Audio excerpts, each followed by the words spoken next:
Grabe.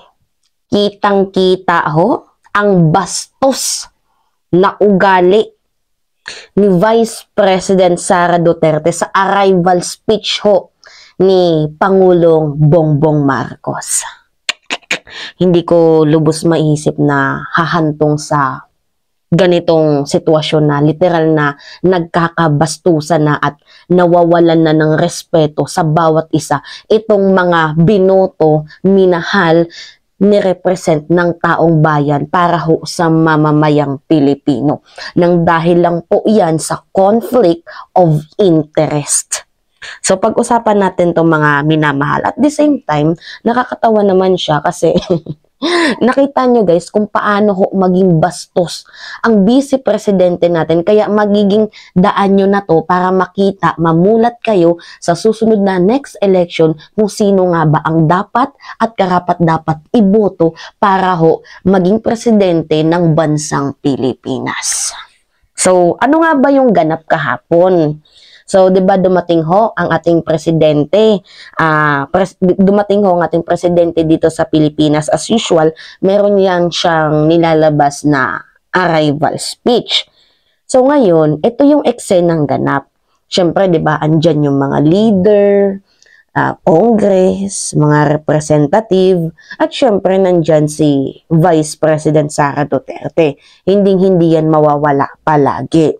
So, ngayon, bago ho pumasok sa Assembly Hall, itong si Vice President Sara Duterte, pwede naman siyang pumasok agad-agad. Pero, ang nangyari kasi guys, nambastos. Yun yung hindi maganda.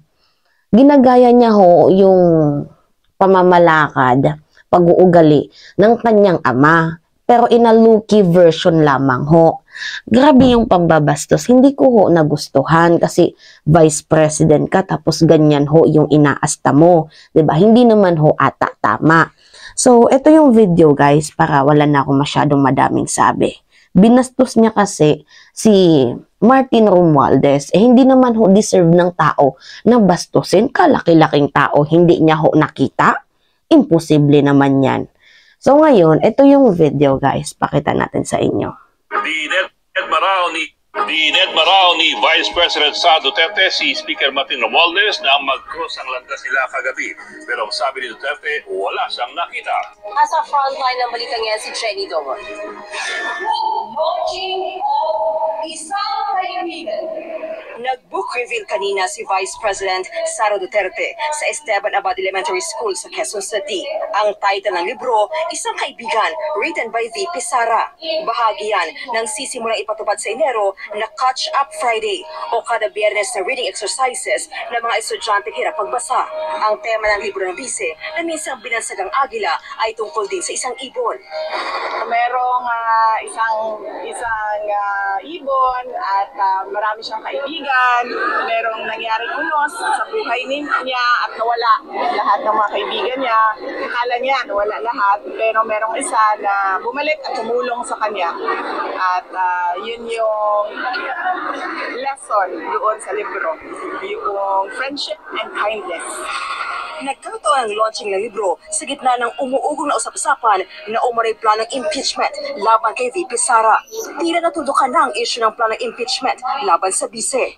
Lalo't mismong si Pangulong Bongbong Marcos ang nagsabing hindi deserve ni VP Sara ang ma-impeach. Kahit nga si House Speaker Martin Romualdez nauna nang giniit na wala siya nalalamang paggalaw sa Kamara tungkol sa umaray pagpapatalsik sa bise. Sa kabila niyan, hindi umano napansinan sina Romualdez at VP Sara nang mag-cruise ang kanilang landas sa arrival ceremony kagabi ni PBBM. Pareho silang maraming kinamayan, pero hindi ang isa't isa. Nang tanungin si VP Sara tungkol dyan, ang sagot niya, hindi ko nakita yung nasa social media, hindi ako ma-comment. Na parang sinabi din man yun daw, ma'am, wala akong nakita. Diba? Napakabastos. Ano yung masasabi nyo guys sa inastang ugali ni VP Inday? Alam nyo guys, okay, sige, ilagay ko yung sitwasyon ko kay Vice President Sara Duterte. Kasi ang claim nila, si Martin Romualdez daw, syempre si VP Inday din naman yung nag-start ng issue, yung tambalos-los issue na yan nung Mayo. And then nasundan dito sa confidential funds. And then later on sa pinapakalap ng Makabayan Block na impeachment plot para dito kay VP Inday. So ngayon, ipagpalagay ko na lang yung sarili ko dito kay VP Inday. Ilagay ko yung sitwasyon ko sa kanya. First things first, yung mga hinala ba natin ay totoo? 'Di ba? Na si Martin ba ang naglilibot sa Congress para ipa-impeach ka? Kasi yung issue na to, usually natuldukan na to. Alam ko yung pinanguugutan ni VP Inday. Alam ko kung bakit siya nagkakaganyan. Pero hindi naman ho tama yung ganung pag-aasta na literal harap-harapan in the mainstream media, mambabastos ka. Kasi ikaw ho ay vice presidente. Yung ugali mo ho, ginagaya ng napakaraming Pilipino. Kasi nga, ikaw yung binoto nilang liderato. Ikaw ho yung pamumuno mo ang tinitingnan nila. So kung bastos ka, yung mga taong bumoto sa'yo, literal ding magiging bastos. So ako guys, nalulungkot lang ako sa part ni VP Inday nang dahil lang sa confidential funds ay nagkaroon ho, I mean yung conflict of interest, 'di ba? Na nagkaganyan na ho yung kanyang pag-uugali. Hindi ko lubos maisip sa part ni Vice President Sara Duterte na nang dahil lang sa mga small things, pera kasi guys, sabi nga nila, money is the root of evil. Hindi ko alam na nang dahil lang sa ganyang issue ay lumala ang tensyon nila ni House Speaker Martin Romualdez. Hindi naman ata deserve ni House Speaker Martin Romualdez na bastusin harap-harapan kasi kahit papano tao yan. At saka sa sinabi ni Vice President Sara Duterte na wala daw siyang nakita. Kalaki-laking tao ni House Speaker Martin Romualdez, hindi mo makita. Higanteng tao na kakuntingnan, hindi mo makita. So, bukod sa nang bastos ka na nga, nagsinungaling ka pa. Bastos na nga, sinungaling pa. Diba? Tingnan nyo yung VP natin, talaga namang kagaya-gaya ang pag-uugali. Hindi mo matansya, nang dahil lang sa pera, nagkakaganyan ang kanyang pag-uugali. Naghihimutok. Kakalungkot. Hindi ko lubos maisip na nagiging ganito na ang sitwasyon na yun kalala. Literal na bastusan ng malala. Hindi naman deserve ng isang bastusin. Ginawa lang naman ho ni Martin Romualdez ang kanyang trabaho bilang House Speaker. Kasi that is a public money. That is a public funds. Pera ng taong bayan yan. At saka tinanong lang naman siya kung para saan gamitin. Hindi niya masagot ng maayos. At coming from her mouth dito sa VP natin, hindi niya kaya niya raw ho mabuhay ng walang confidential funds.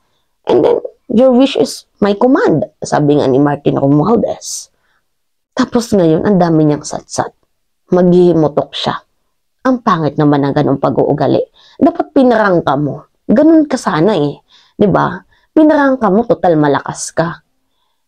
Well, kung sa bagay, sino nga ba si Sara Duterte kung wala ang kanyang ama na si Rodrigo Roa Duterte? 'Di ba?